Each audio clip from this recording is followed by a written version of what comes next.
તો આજે આપણે પ્રકરણ 8 વિભાગ બી બળ તથા ગતિના નિયમો જે પ્રકરણ છે એનો અભ્યાસ કરીશું અને આના જે ક્વેશ્ચન આપેલા છે જે સોલ્વ કરીશું.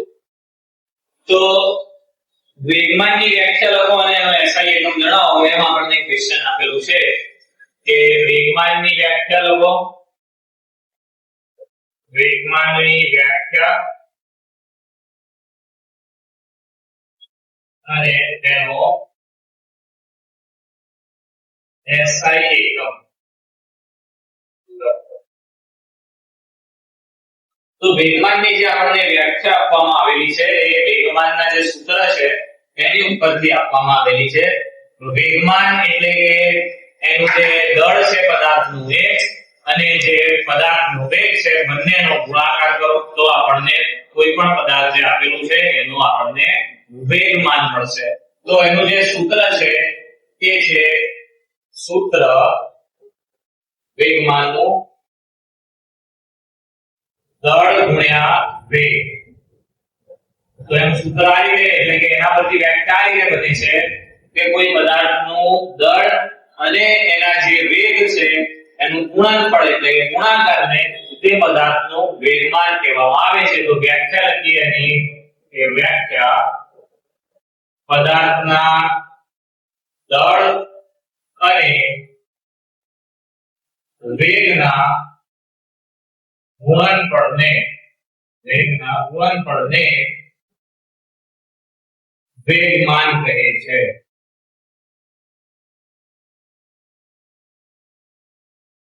તો વેગમાનનું સૂત્ર આવશે p બરાબર p વડે દર્શાવવામાં આવે છે વેગમાનને સંકેતમાં, અને દળ એટલે સંકેતમાં m લખવામાં આવે છે અને વેગ એટલે v. તો એનો જે SI એકમ આપણને મળશે SI એકમ આના પરથી જોઈએ તો દળ છે m અને એને આપણે કિલોગ્રામમાં ગણીએ છીએ તો kg ગુણ્યા વેગ છે તો ms - 1. તો એનું જે સૂત્ર બનશે kg ms - 1 એનો SI એકમ જે છે વેગમાનનો એ આપણને મળશે. તો આ છે ક્વેશ્ચન નંબર 1. તો ક્વેશ્ચન નંબર 2 આપવામાં આવેલું છે કે નીચેના પૈકી કોનું જડત્વ વધુ છે? કોનું જડત્વ વધુ છે? તો જેમાં આપણને ક્વેશ્ચન 1 માં રબરનો દડો અને કેટલા જ પરિમાણ વાળો પથ્થર આપેલો છે. રબરનો દડો અને કેટલા જ પરિમાણ એટલે કેટલા જ કદ વાળો આપણને પથ્થર આપેલો છે. તો હવે જડત્વ કોને કહેવાય? તો કોઈ જે પદાર્થ છે એને પોતાનું જે મૂળ જે એનો ખુદનો પોતાનો મૂળ જે ગુણધર્મ હોય એ જાળવી રાખવાનો જે એની અંદર ગુણ હોય એ પદાર્થને એનું જડત્વ કહેવામાં આવે છે. હવે જડત્વ જે છે એ પદાર્થના દળ પર આધાર રાખે છે. સીધો સંબંધ હોય છે જડત્વ અને દળ સાથે. એટલે કોઈ પદાર્થનું જે પણ પદાર્થ આપવામાં આવેલો હોય એ પદાર્થનું જો દળ વધારે હોય તો એનું જડત્વ વધારે હોય. આપણે ધારો કે આપણી પાસે સાયકલ છે અને દડો છે તો દડાને ઉઠાવીને કે સાયકલને ઉઠાવીને આપણે સરળતાથી બાજુમાં મૂકી શકીએ, પણ એ જ જગ્યાએ જો આપણને ટ્રક આપી હોય કે પરિમાણ વાળો એટલો જ આપણને પથ્થર આપેલો હોય તો એને આપણે ખસેડી પણ શકતા નથી. એટલે દળ પર આધારિત હોય છે જડત્વ. તો અહીંયા બે વસ્તુ આપવામાં આવેલી છે આપણને, રબરનો દડો અને કેટલા જ જે કદ વાળો જે છે પથ્થર આપવામાં આવેલો છે. હવે બંનેમાંથી કોનું દળ વધારે હોય તો દડો છે એનું દળ ઓછું હોય અને એટલા જ પરિમાણમાં જોઈએ તો પથ્થર એનું દળ આપણને વધારે મળે. તો એટલા માટે અહીંયા જે છે એ જવાબમાં જડત્વ છે પથ્થરનું વધારે મળે. એ જ રીતે બીજો ક્વેશ્ચન એની અંદર જ આપવામાં આવેલો છે. તો સાયકલ અને ટ્રેન ની વાત કરી છે. સાયકલ અને ટ્રેન તો આ બંનેમાં જેનું દળ વધારે જે વધુ દળ ધરાવતું હશે વધારે વજન ધરાવતું હશે એની ઝડપ વધારે.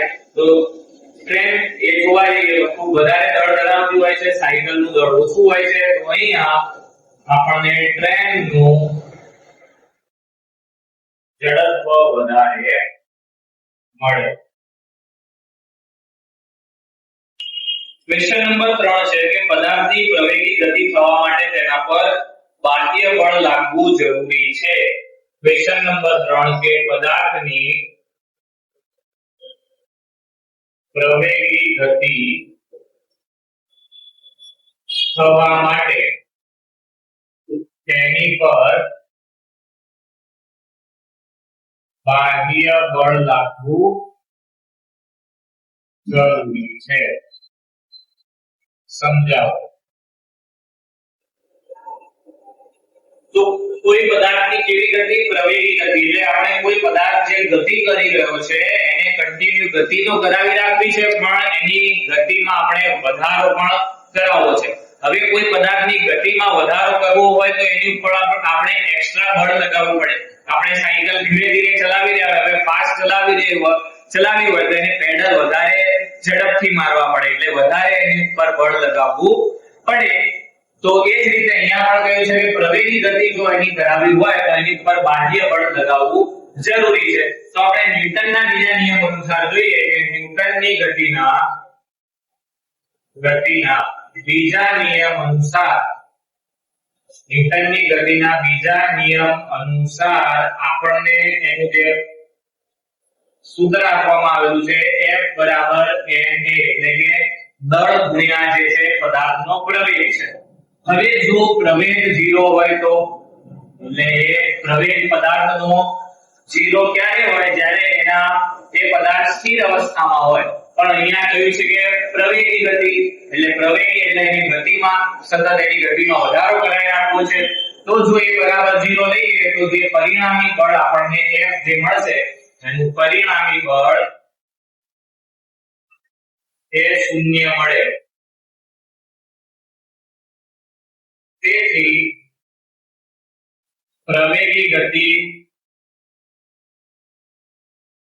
કરાવવા માટે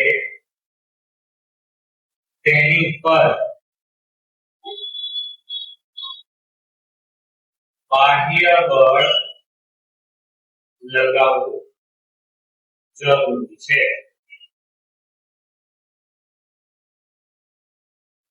ક્વેશ્ચન નંબર 4 પદાર્થ પર થતી બળની અસર શાના પર આધાર રાખે છે? પદાર્થ પર થતી બળની જે અસર છે, બળની અસર શાના પર આધાર રાખે છે? એટલે કે કોઈ પદાર્થ પર આપણે બળ લગાવી રહ્યા હોય તો એ જે બળની અસર કે વધારે થશે કે ઓછી થશે કે કેવી રીતે અસર જોવા મળશે એ શાના પર આધાર રાખે? તો પહેલું તો આપણે જે દિશામાં કોઈ વસ્તુને બળ લગાવી રહ્યા હોય એ જ દિશામાં પદાર્થ થશે. જો આપણે પદાર્થની ગતિની વિરુદ્ધ દિશામાં બળ લગાવીએ તો પદાર્થ જે છે એ રોકાઈ જાય, એની ગતિ અવરોધાય. તો એક તો બળની દિશા એના પર અસર કરશે, બીજું આપણે કેટલું બળ લગાવી રહ્યા છીએ પદાર્થ પર એના મૂલ્ય પર. કે જો આપણે પદાર્થ પર ઓછું બળ લગાવીશું તો એ વસ્તુને આપણે થઈ શકે કે ખસેડી પણ ના શકીએ, એટલે પદાર્થના બળ પર પણ આધાર રાખશે, એના મૂલ્ય પર પણ, એની દિશા પર પણ, અને પદાર્થના દળ એટલે કે પદાર્થનું દળ કેટલા કિલોગ્રામ છે કે શું છે એની ઉપર આધાર રાખશે. તો ત્રણ વસ્તુઓ મુખ્યત્વે છે કે એક છે પદાર્થની દિશા, એટલે પદાર્થની દિશા બળની દિશા એટલે કે પદાર્થ પર આપણે બળ લગાવી રહ્યા છીએ તો બળની દિશા કઈ તરફ છે એની ઉપર આધાર રાખશે. બીજું કે પદાર્થના દળ પર આધાર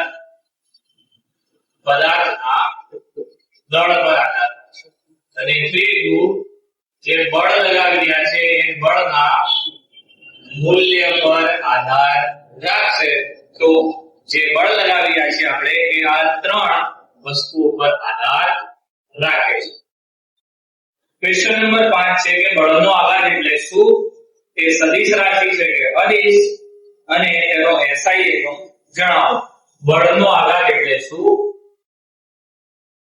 બળનો આઘાત એટલે શું? તે તેનો SI એકમ અને તે સદિશ છે કે અદિશ રાશિ તે જણાવો. તો બળનો આઘાત કોને કહેવાય? તો આપણે જે વસ્તુ પર બળ લગાવી રહ્યા હોય અને એની સાથે એનો જે સમય છે એ બંનેનું અવલોકન કરવામાં આવે તો એના પરથી આપણને જે છે એ બળનો આઘાત મળે છે. એટલે કે એની વ્યાખ્યા છે કે બળ કોઈ પદાર્થ પર લાગી રહ્યું હોય અને એ માટેનો એનો જે સમય છે એને બળનો આઘાત કહેવામાં આવે છે. કોઈ પદાર્થ પર બળનો આઘાત ઓછા સમયમાં બળ લગાવવામાં આવ્યું હોય તો એની ઉપર બળનો આઘાત આપણને વધારે મળે. જેમ કરાટેમાં જે એનો જે એક્સપર્ટ છે કરાટે એક્સપર્ટ એ બરફની પાટને ખૂબ જ ઓછા સમયમાં એની ઉપર કરાટે એટલે કે એને મારીને તોડી નાખે છે. એટલે સમય એનો ઓછો લે છે એટલા માટે બળનો આઘાત વધારે લાગે છે. તો એની વ્યાખ્યા છે બળના આઘાતની કે પદાર્થ પર બળ લાગી રહ્યું હોય તે દરમિયાનના સમયને બળનો આઘાત કહેવામાં આવે છે. બળનો આઘાત કહે. હવે એનો SI એકમની વાત કરીએ તો બળના આઘાતનો SI એકમ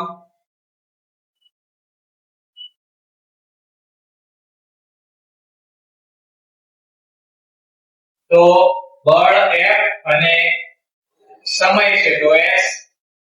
તો F બળ એટલે ન્યૂટનમાં ગણવામાં આવે છે અને S સમય એટલે સેકન્ડમાં ગણવામાં આવે છે. એટલે એનો SI એકમ આપણને ns - 1 ns મળશે. પછી કે સદિશ રાશિ છે કે અદિશ? તો અહીંયા આપણે શું કરી રહ્યા છીએ તો પદાર્થ પર બળ લગાવી રહ્યા છીએ અને બળ એ સદિશ રાશિ છે. સદિશ રાશિનો અદિશ રાશિ સાથે ગુણાકાર સદિશ રાશિ મળે. તો અહીંયા આપણને બળનો આઘાત સદિશ રાશિ મળે. તો કેવી રાશિ છે? તો સદિશ રાશિ છે.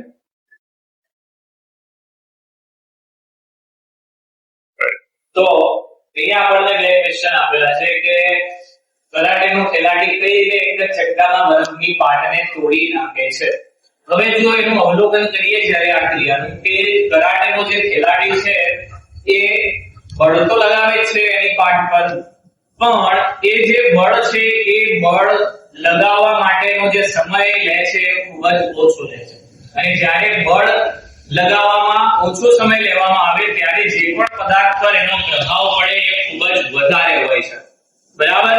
એટલા માટે જો જોવા જઈએ તો આપણે જે બંદૂકની ગોળી જે છે એ સામેવાળી વ્યક્તિને ફેંકીને મારો તો વાગે નહીં, પણ જો એ જ ગોળી બંદૂકમાં હોય અને પછી એમાંથી છોડવામાં આવે તો સામેવાળી વસ્તુને એ વીંધી નાખે છે. બરાબર? એટલે ખૂબ જ ઓછો સમય લે કોઈ પદાર્થ અને બળ લાગતો એની ઉપર તો વધારે પ્રભાવ પડે છે. તો એનું કારણ એ છે અહીંયા કે કરાટેનો ખેલાડી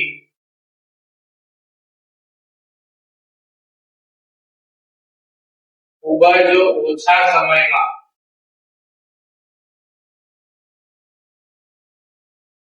બરફની પાટ પર બળ લગાડે છે, જેને પરિણામે પાટ ખૂબ વધારે બળનો આઘાત અનુભવે અને બરફની પાટ તૂટી જાય. બરફની પાટ એક જ જથ્થા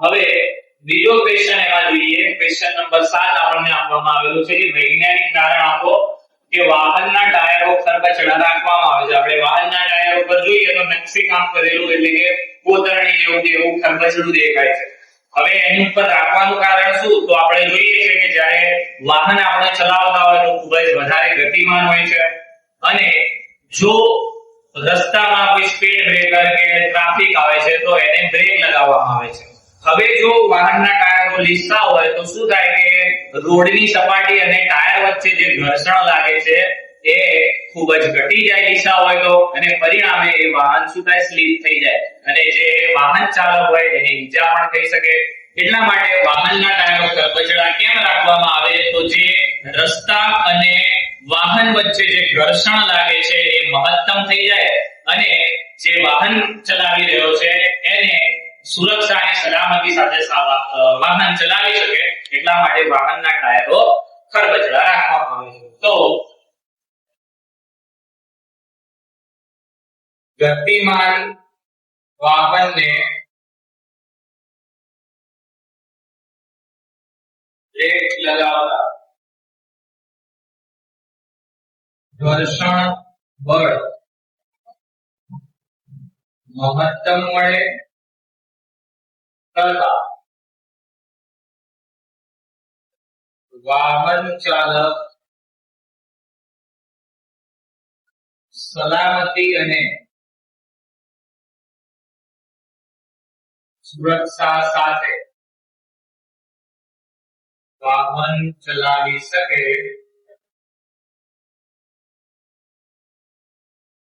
એટલા માટે વાહનના જે ટાયર છે ખરબચડા રાખવામાં આવે છે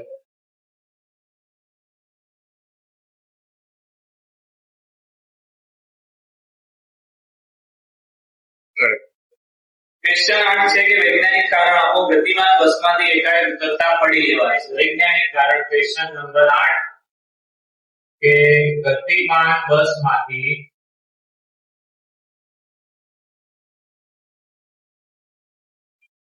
એકાએક ઉતરતા પડી જાય છે તો આ જે ક્વેશ્ચન છે આ ક્વેશ્ચન ની અંદર આપણને જડત્વના જે પ્રકારો છે એના પરથી ક્વેશ્ચન જે છે સોલ્વ કરવા માટે આપેલો છે કે ગતિમાન બસ જ્યારે જોવા જઈએ તો ગતિમાન બસ જે છે એ આપણને ગતિનું જડત્વ બતાવશે એટલે ધારો કે આપણે બસમાં બેઠા બસ રવાના થઈ અને એ બસ જે છે ગતિમાં હવે આપણે બસમાં બેઠા છીએ તો શરૂઆતમાં આપણું શરીર એ ગતિનો વિરોધ કરશે પણ જ્યારે બસ કન્ટિન્યુ ગતિમાં રહેશે એટલે આપણું શરીર પણ ગતિમાં આવી જાય છે હવે જ્યારે આપણે શું કરીએ કે ગતિમાન બસ હોય અને એકાએક એમાંથી ઉતરી જઈએ તો હવે આપણે હતા પહેલા બસમાં ગતિમાં પણ આપણે જ્યારે જમીન પર પગ મૂકીશું હવે જમીન તો એટલે કે એ ગતિમાં નથી આપણે જ્યારે પગ મૂકીએ ત્યારે આપણે જે નીચેની તરફ પગ મૂકીએ છીએ તો એ ગતિમાં ન હોવાને કારણે આપણું શરીર એ જે સ્થિર અવસ્થાનો વિરોધ કરશે અને એટલા માટે આપણે જે છે એ ગતિમાન બસમાંથી એકાએક ઉતરીએ તો પડી જવાય છે તો એ કે ગતિમાન બસમાં અથવા તો જ્યારે બસ ગતિમાન અવસ્થામાં હોય જ્યારે બસ ગતિમાન અવસ્થામાં હોય ત્યારે આપણે પણ તેમાં ગતિમાં હોઈએ છીએ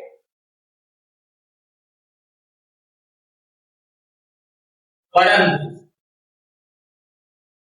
જો આપણે ગતિમાન બસમાંથી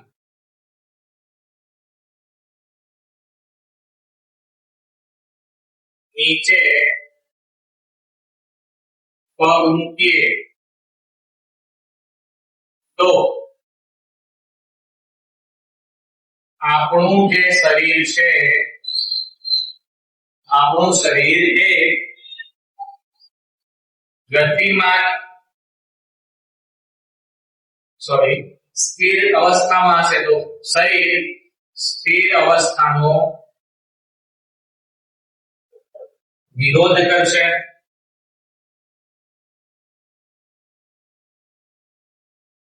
અને જો બસની સાથે થોડું દોડવામાં ન આવે તો પડી જવાય છે. તો આ છે એના પાછળનું કારણ કે જડત્વ ધરાવે છે એટલા માટે. ક્વેશ્ચન નંબર 9 આપવામાં આવેલો છે તફાવત ન્યૂટનની ગતિનો પ્રથમ નિયમ અને ન્યૂટનની ગતિનો બીજો નિયમ. તફાવત ક્વેશ્ચન નંબર આપણને આપેલો છે 9. તફાવત લખો. એક છે ન્યૂટનની ગતિનો પ્રથમ નિયમ, બીજો છે ન્યૂટનની ગતિનો બીજો નિયમ. તો ટોટલ આપણને અહીંયા 3 નિયમ આપેલા છે ગતિના નિયમમાં ન્યૂટનના, એમાં 2 નિયમ માટે જોઈએ તો પ્રથમ નિયમ શું છે ન્યૂટનનો કે જ્યાં સુધી કોઈ પદાર્થ પર બાહ્ય બળ લગાવવામાં ન આવે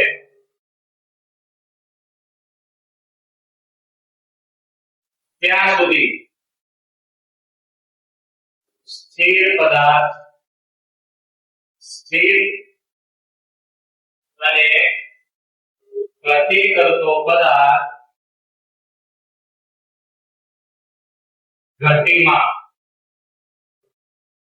ગતિમાન અવસ્થામાં રહે છે. એટલે કોઈ પદાર્થ સ્થિર હોય તો એને ગતિમાં લાવવા માટે પણ એની પર કોઈ બાહ્ય બળ લગાવવું પડે આપણે, અને કોઈ ગતિમાં છે પદાર્થ, જેમ કે કોઈ કાર ગતિ કરી રહી છે, હવે એને આપણે રોકવી છે તો કઈ રીતે રોકીશું? તો એને આપણે બાહ્ય બળ તરીકે બ્રેક લગાવીશું, અને જો બ્રેક ફેલ થઈ જાય તો પછી સામે જે જગ્યાએ જઈને ટકરાય એ એની સાથે બાહ્ય બળ લગાડશે, એટલે એનાથી એ રોકાશે. એટલે જ્યાં સુધી કોઈ પદાર્થ પર બાહ્ય બળ ન લાગે ત્યાં સુધી ગતિમાન અવસ્થામાં રહેલો પદાર્થ ગતિમાં અને સ્થિર રહેલો પદાર્થ સ્થિર અવસ્થામાં રહે છે. બીજો નિયમ શું કહે છે કે કોઈ પદાર્થના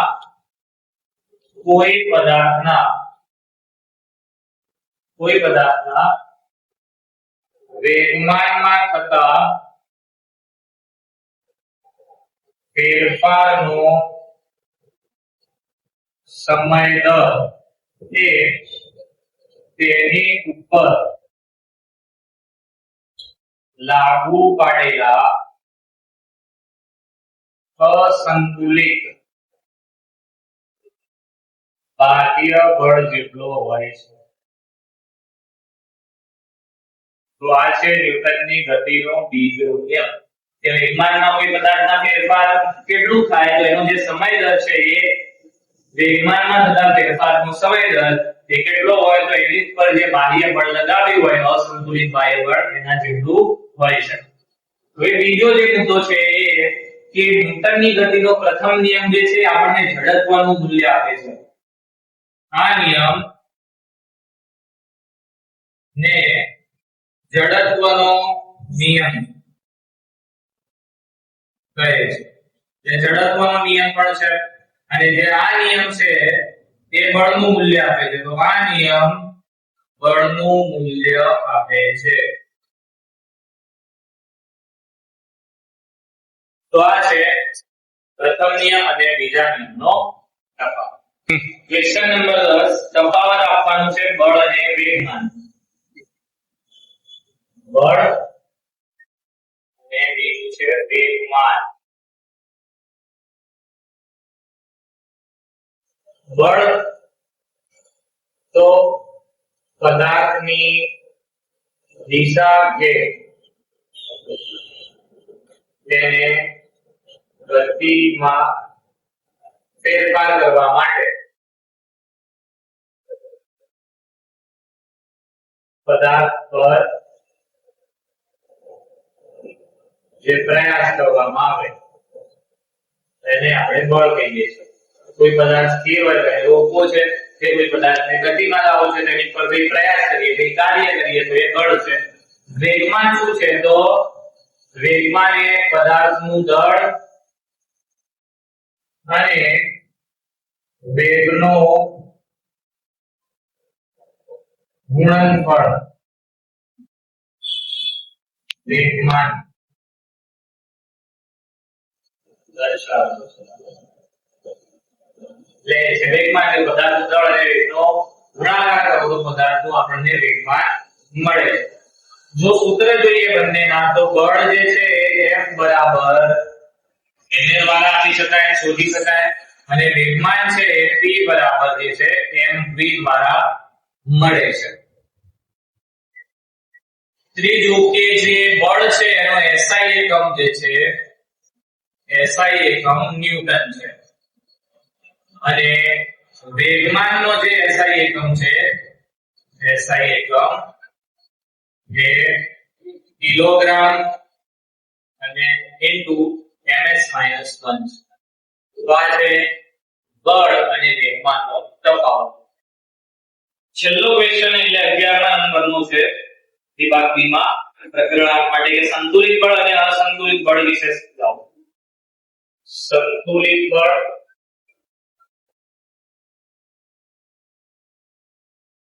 અને બીજું અસંતુલિત બળ.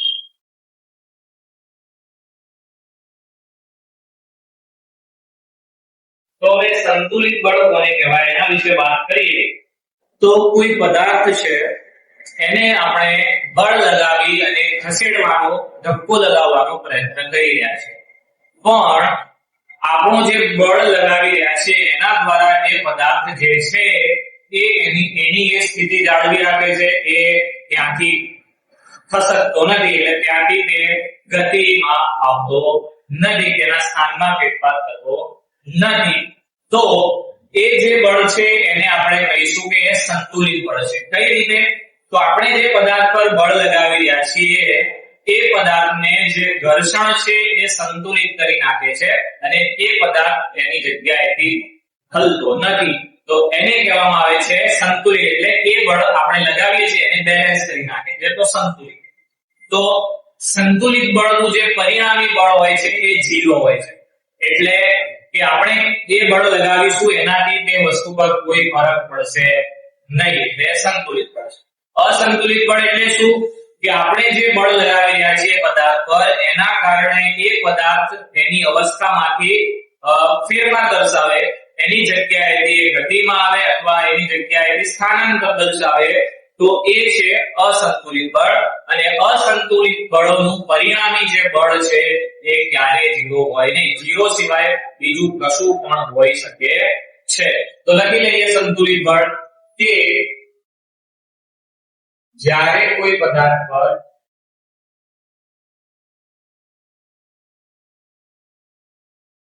બળ લગાવવામાં આવે અને જો તેના સ્થાનમાં ફેરફાર ન થાય તો આ બળને સંતુલિત બળ કહેવાય. કારણ કે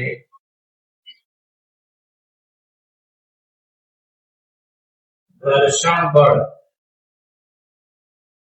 તેને સંતુલિત કરે.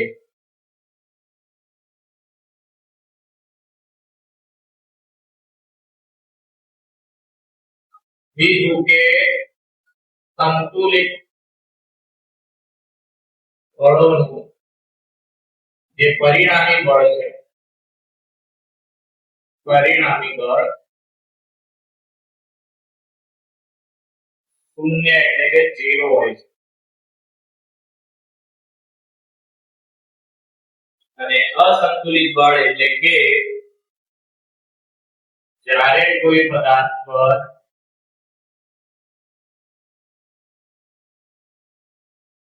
બળ લગાવવામાં આવે અને જો તેના સ્થાનમાં ફેરફાર થાય તો એ અસંતુલિત બળ કહેવાય છે. અસંતુલિત બળોનું પરિણામી બળ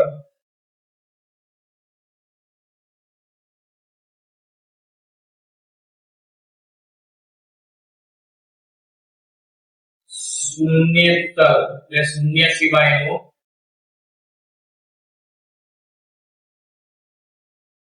મૂલ્ય હોઈ શકે છે. તો આ રીતે જો સંતુલિત બળ બીજી રીતે સમજવા જઈએ તો એક ટેબલ પર આપણે બ્લોક મૂકેલો હોય અને બંને તરફથી જો આપણે વિરુદ્ધ દિશામાં બળ લગાવીને ખેંચીએ તો પરિણામે કોઈ પણ દિશામાં એ બ્લોક ખસશે નહીં, અથવા તો બંને તરફ બે છેડા પર બે વ્યક્તિ મૂકીને પછી એને ખેંચવામાં આવે પોતાની તરફ તો એ બંને બળ વિરુદ્ધ દિશામાં લાગી રહ્યા છે તો એ બ્લોક કોઈ પણ દિશામાં ખસતો નથી એટલે એનું પરિણામી જે બળ છે 0 છે એટલે એ અસંતુલિત બળ છે. અને સંતુલિત બળ એટલે કે એ જ બ્લોકને આપણે કોઈ એક તરફ છેડાથી પકડીને ખેંચીએ છીએ તો જે તરફથી એને આપણી તરફ ખેંચવામાં આવે છે એ તરફ એ ખસશે એટલે એ એનું પરિણામી બળ જે છે આપણને 0 સિવાય બીજું કંઈ પણ મળે છે.